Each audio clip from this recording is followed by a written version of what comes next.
All right, guys, the top speed. Let's crank everything all the way up. The first run, everything is high as it can go. So, again, I'm 155 pounds. See how fast we can get her.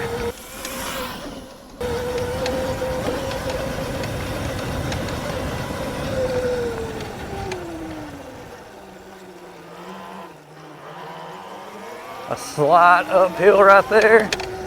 Let's give it another go. See what we can do.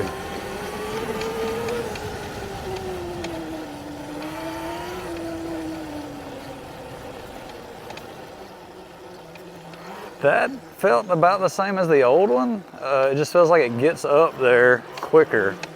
Let's see what we can do again. Come on. Come on. You can do it.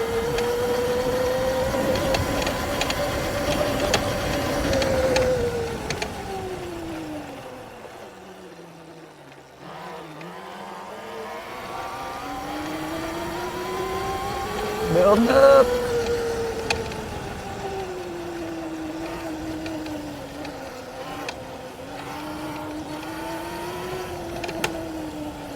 All right, now I'm gonna cut the response down and just see if that makes a difference at all, because it's pretty twitchy.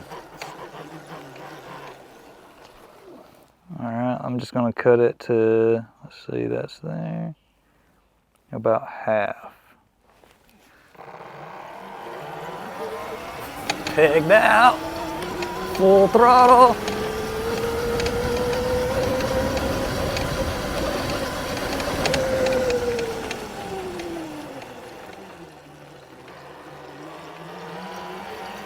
Maybe 20 miles an hour, maybe, I don't know.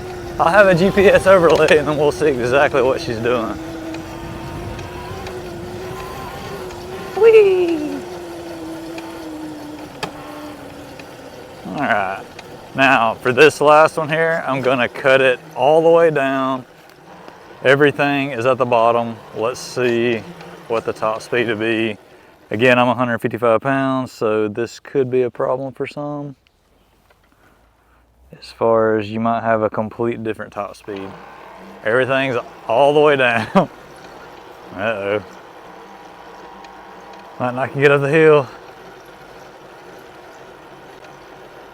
It's full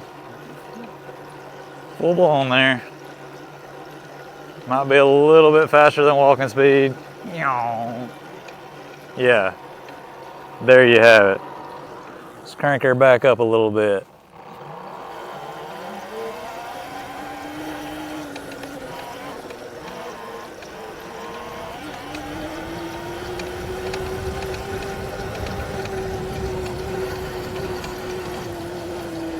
Alright guys, there you have it at the top speed of the Ebox V2. Is it any different? Didn't really feel like it. If you want some different performance, you might have to do the Electro & Co. kit on this thing, but other than that, there you have it. Might be right for you or your kid. Leave a comment below. Have a good one. Until next time, guys.